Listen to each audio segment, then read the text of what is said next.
अस्सलाम वालेकुम जी, मेरा नाम डॉक्टर रेहान अमर है। मैं कंसल्टेंट कार्डियोलॉजिस्ट हूँ और life health care Tipu Sultan road homeopathy society में प्रैक्टिस करता हूँ, कंसल्टेंसी करता हूँ। आज मैं जिस मौजू पे आपसे बात करना चाह रहा हूँ वो मौजू वैसे तो बड़ा संगीन किस्म का है, लेकिन उस पर बात करना इसलिए बहुत ज़रूरी है कि जिस तरीके से हम पाकिस्तानियों की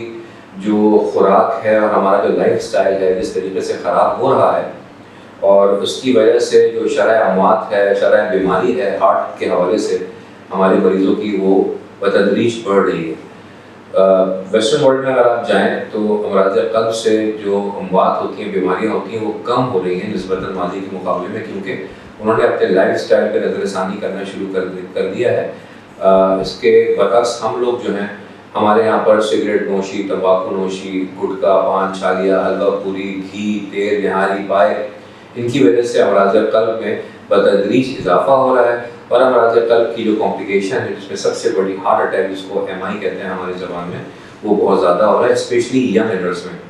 अभी मुझसे कहा गया कि मैं आपसे बात करूं, तो अभी आपसे बात करने से कुछ देर पहले मेरे पास एक पेशेंट आए थे। उनको हार्ट अटैक हुआ 5-6 दिन पहले और उसके बाद उनकी जो एंजियोग्राफी की गई, फ़ौरन अस्पताल पहुंच गए तो उनकी तीनों शरीयानों के अंदर ब्लॉकेजेस थी, लेकिन एक शरीयान 100% बंद हुई थी, तो उसकी उन्होंने एंजियोप्लास्टी कर दी।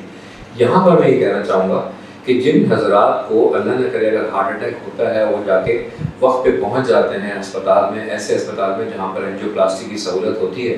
तो वहाँ पर पहले उनकी एंजियोग्राफी की जाती है। उसमें पता चलता है कि कौन सी शरीयान 100% बंद है। तो जिस शरीयान की वजह से हार्ट अटैक हुआ है, सिर्फ उसी शरीयान को उस वक्त खोलना चाहिए और खोला जाना चाहिए, जिसको हम कहते हैं कल्प्रिट वेसल रीवैस्कुलराइजेशन। अगर साथ में बाकी शरीयानों के अंदर भी रुकावट हो और उनके अंदर ऐसी रुकावट हो कि उनके अंदर भी मुस्तकबिल में आप स्टेंट डाल सकते हैं, वो छल्ला रिंग डाल सकते हैं, तो आप उस वक्त प्राइमरी एंजियोप्लास्टी करके जो मेन शरीयान बंद हुई है उसको खोलने के बाद पेशेंट को CCU में शिफ्ट करवा देते हैं, उसको मेडिकली स्टेबलाइज करते हैं और उसके बाद चाहे तो उसको आप घर भेज दें, घर भेज के दोबारा बुला के उसकी रिपीट प्रोसीजर कर लें, जो बाकी शरीयानों में तंगी है उसको भी खोल दें। लेकिन उसी सेटिंग में अगर तीनों शरीयानों की में बंदिश है तो सिर्फ वही शरीयान खुलवानी है जिसके अंदर 100% ब्लॉकेज हो, जिसको हम कहते हैं कल्प्रिट वेसल रीवैस्कुलराइजेशन।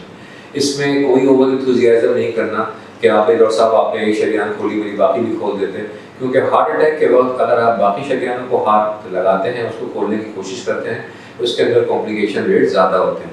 जब एंजियोप्लास्टी हो जाती है कल्प्रिट वेसल की, फिर हम दवाइयाँ पेशेंट की ऑप्टिमाइज़ करते हैं, maximum doses, maximum optimize tolerated doses, काबिल बर्दाश्त डोज, हाई डोज जो होती है चिकनाई को कम करने की, कोलेस्ट्रॉल दवाई कोलेस्ट्रॉल को कम करने की, जिसको हम स्टैटिन कहते हैं, वो प्रिस्क्राइब करते हैं। खून पतला करने की कम से कम 2 गोलियाँ प्रिस्क्राइब करते हैं और जो उसकी कोमोबिलिटीज़ होती हैं उसको एग्रेसिवली कंट्रोल करते हैं, जिसके अंदर ब्लड प्रेशर, शुगर, दिल की धड़कन का तेज़ होना और जो बाकी चीज़ें हैं, बाकी बीमारियाँ हैं, उनको ऑप्टिमली मेडिकल ट्रीटमेंट से ऑप्टिमाइज करके मरीज़ को ठीक करके फिर दोबारा उसको अस्पताल बुलाते हैं और फिर बाकी शरीयानों की एंजियोप्लास्टी करते हैं।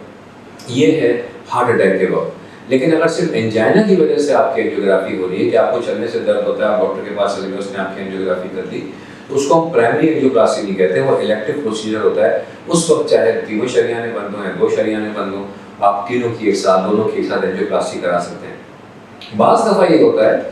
कि पेशेंट को हार्ट अटैक हुआ, पेशेंट ने एंजियोग्राफी करवाई वहाँ पर इमरजेंसी में, उसमें लगा तीनों शरीयानों में ब्लॉकेजेस हैं और एक शरीयान 100% बंद है, लेकिन जो ब्लॉकेजेस हैं बाकी दोनों शरीयानों में भी, उसके अंदर भी स्टेंट नहीं डाला जा सकता। तो ऐसी सूरत में डॉक्टर ने उसी वक्त डिसाइड करना होता है कि क्या मेन शरीयान के अंदर हम स्टेंट डालें या उसको गुब्बारे से फुलाकर छोड़ दें, इसको हमारी ज़बान में खोबा कहते हैं, और बाद में जब पेशेंट मेडिकली स्टेबलाइज हो जाए तो उसको आप सर्जन के हवाले कर दें, जिसको हम कार्डियक सर्जन कहते हैं, और फिर उनका बाईपास करवा लिया जाए। तो इसमें ये बहुत ज़रूरी है कि जो फैसला हो आपका जो कार्डियोलॉजिस्ट है उसको ये नोहा हो कि मैंने इस शरीयान में हार्ट अटैक के वक्त स्टेंट डालना है या सिर्फ गुब्बारे से फुला के छोड़ देना है, क्योंकि बाकी शरीयानों में भी इतनी ख़राब ब्लॉकेजेस हैं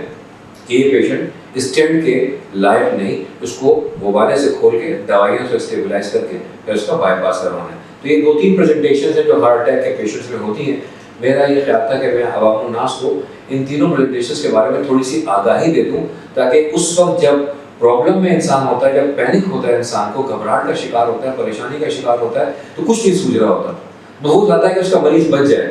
تو وہ جذباتی فیصلے کر رہا ہوتا ہے، ڈاکٹر کو پش کر رہا ہوتا ہے. تو ان حالات میں قطعاً آپ کو ڈاکٹر کو پش کرنے کی ضرورت نہیں. جو کارڈیولوجسٹ آپ کے مریض کو کیتھ لیب میں لے کے گیا ہے اس وقت پرائمری اینجیوپلاسٹی کے لیے، ڈیفینیٹلی وہ اس قابل ہے، وہ اتنا کریڈینشیلڈ ہے، اتنا سیزنڈ ہے کہ وہ بھرپور فیصلہ کر سکتا ہے کہ اس نے شریان میں اسٹینٹ ڈالنا ہے یا دوبارہ سے کھول کے بائی پاس کے حوالے کے حوالے کرنا ہے. تو